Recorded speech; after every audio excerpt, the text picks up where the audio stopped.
चारों सीट हम लोग जीतने जा रहे हैं। जनता चाहती है कि आने वाले समय में बिहार का नेतृत्व तेजस्वी प्रसाद यादव करें। प्रशांत किशोर ने तो कह दिया कि आप लोग डर कर आज इस हालात में किस परेशान आदमी का नाम ले रहे हैं, जिसको अपना इतिहास और भूगोल पता नहीं है, जिसको बिहार के चौहद्दी का पता नहीं, जो तरारी में उम्मीदवार दिया उसको बदल दिया, उनको पता भी नहीं था कि बिहार के वोटर लिस्ट में उसका नाम है कि नहीं है। और जिस बेलागंज की आप बात बोल रहे हैं, उन्होंने जिस उम्मीदवार को सिंबल दिया उस उम्मीदवार ने लौटा दिया। प्रशांत किशोर ने तो खुलेआम रामगढ़ में जाकर कहा है कि राजद वाले पिताजी प्रदेश अध्यक्ष हैं, बड़े बेटा सांसद बन गए, छोटे बेटे एमएलसी का चुनाव लड़ चुके हैं, अब एक और तीसरे बेटे हैं जो उपचुनाव में रामगढ़ में मौजूद हैं। एक ही परिवार के लोग इधर और गिद्ध जो आसपास घूम रही है राजनीति। देखिए, कहीं ऐसी कोई बात नहीं है। जो रामगढ़ से उम्मीदवार हैं अजीत जी, वो संघर्ष और आंदोलन में रहे हुए हैं और सबको पता है कि उनके जो सुपुत्र हैं वो युवा राजद के प्रदेश उपाध्यक्ष रहे हैं, लगातार संघर्ष और आंदोलन में रहे हैं, लालू जी और तेजस्वी जी के विचार और कार्य के साथ हमेशा खड़े रहे हैं और हर जगह उन्होंने बेलागंज के विकास में सुरेंद्र जी के साथ कदम से कदम मिला करके चलने का काम किया है। आप देख रहे हैं लाइव बिहार, मैं हूं आपके साथ असलम अब्बास। बिहार में 4 विधानसभा सीटों के लिए उपचुनाव हो रहे हैं और उन्हीं में से सीट है बेलागंज और रामगढ़ विधानसभा। ये 2 सीटों की चर्चाएं मैं इसलिए कर रहा हूं कि बेलागंज से बाहुबली, धनबल और कहिए कि मौजूदा समय में जहानाबाद के सांसद सुरेंद्र यादव का सीट रहा है, तो दूसरी तरफ रामगढ़ जो राजद के प्रदेश अध्यक्ष जगदानंद हैं, उनके बेटे अजीत सिंह वहां से चुनावी मैदान में। इससे पहले सुधाकर सिंह वहां से विधायक थे। इन तमाम मुद्दे पर हमारे साथ बातचीत करने के लिए राजद प्रवक्ता एजाज अहमद जी हैं। किस तरीके से देख रहे हैं ये दोनों सीटों को आप? देखिए, 2 नहीं बल्कि चारों सीट हम लोग जीतने जा रहे हैं और जो जनता का विश्वास, जनता का समर्थन तेजस्वी जी के नेतृत्व पर बना हुआ है वो और मजबूत हुआ है और हर कोई, चाहे नौजवान हो चाहे आम आवाम हो, उसका एक ही बात कहना है कि तेजस्वी जी ने जो विकास किया है, तेजस्वी जी ने नौकरी और रोज़गार दिया है, वो बिहार और बिहार के लोगों के लिए एक ऐतिहासिक कार्य किया है। 17 महीनों के अंदर उन्होंने 5.5 लाख के करीब नौकरियां दी और जिस तरह से उन्होंने बिहार के विकास को नया आयाम दिया, पर्यटन के क्षेत्र में बिहार को आगे बढ़ाने का जो संकल्प था और जापान जाकर के उन्होंने जिस तरह से पर्यटन के मामले को आगे बढ़ाने का काम किया, वो स्पष्ट रूप से दिखा। इसीलिए तेजस्वी प्रसाद यादव का नेतृत्व पूरी मजबूती के साथ जनता और जनता के बीच में स्थापित हुआ है और जनता चाहती है कि आने वाले समय में बिहार का नेतृत्व तेजस्वी प्रसाद यादव करें। बिहार का नेतृत्व तेजस्वी यादव करेंगे, लेकिन बेलागंज और रामगढ़ की जो बात हो रही है, बेलागंज में पिछले जिस तरीके से 25 साल से सुरेंद्र यादव थे, आप लोग चाहते हैं कि उन्हीं का परिवार का कब्जा रहे।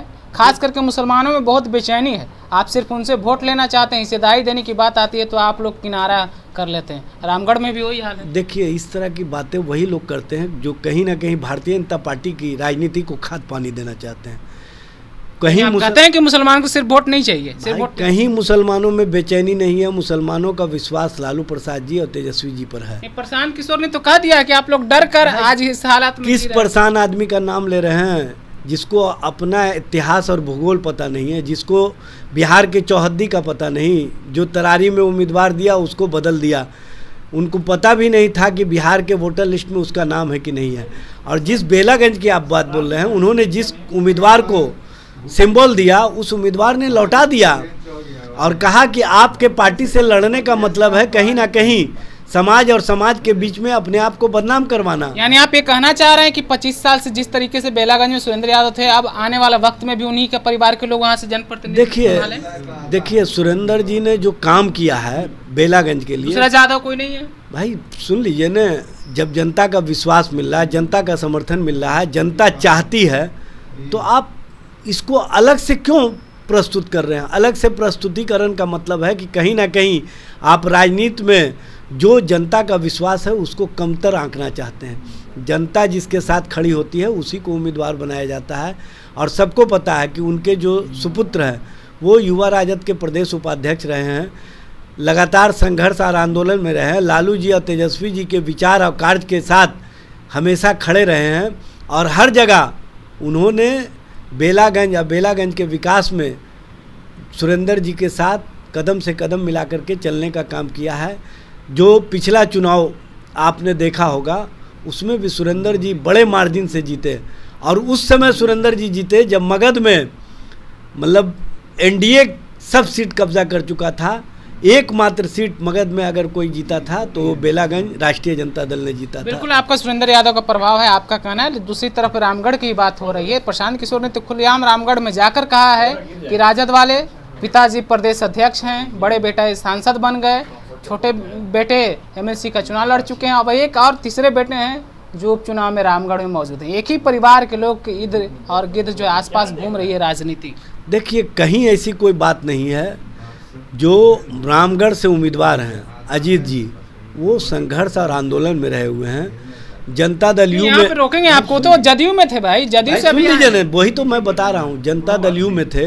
जनता दल यू को छोड़ करके वो हमारे साथ आए हैं, हमारे विचारों को पसंद किए, लालू जी के विचारों को पसंद किए, तेजस्वी जी के कार्यों को पसंद किए, और उसके बाद पार्टी ने उनको उम्मीदवारी देने का काम किया। उनकी जो विचार है, उनकी जो सोच है और उनके द्वारा जो कहीं ना कहीं कार्य किए गए हैं वो कार्य दिखा, इसी कारण से उनको टिकट दिए गए हैं।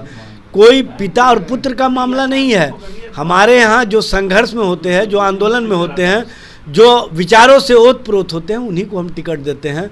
हाँ, ये अवश्य है कि वो किसी ना किसी के सुपुत्र हैं, लेकिन डॉक्टर का बेटा डॉक्टर अगर होता है, इंजीनियर का बेटा इंजीनियर होता है, वकील का बेटा वकील होता है, प्रोफेसर का बेटा प्रोफेसर होता है, तो उस पर आप लोगों को एतराज़ नहीं होता। लेकिन राजनीतिक व्यक्ति का बेटा अगर संघर्ष आंदोलन के माध्यम से अपनी पहचान बना करके अगर वो पार्टी या पार्टी के दृष्टिकोण से सभी तरह से वो संघर्ष और आंदोलन में भी कहीं ना कहीं सच और सच्चाई के रूप में सामने आते हैं, तो उनको हम टिकट देने का काम करते हैं। बिल्कुल आप ठीक है बोल रहे हैं, जैसा कि इन्होंने बोला टिकट देने की बात कर रहे हैं, लेकिन परिवारवाद का जो आरोप लग रहा है, खास करके प्रशांत किशोर पिछले कुछ महीने से लगातार इस बात को बोल रहे हैं कि आप अपने बच्चों के बारे में सुनिए, अपने बच्चों के बारे में समझिए, लेकिन आप अपने मुद्दे क्या रखते हैं उसको ज़रूर वोट करने से पहले एक बार सोचिएगा। हालांकि एजाज अहमद ने कहा है परिवारवाद की बात नहीं है, लेकिन आप बेलागंज और रामगढ़ में जिस तरीके से जनप्रतिनिधित्व का सवाल है,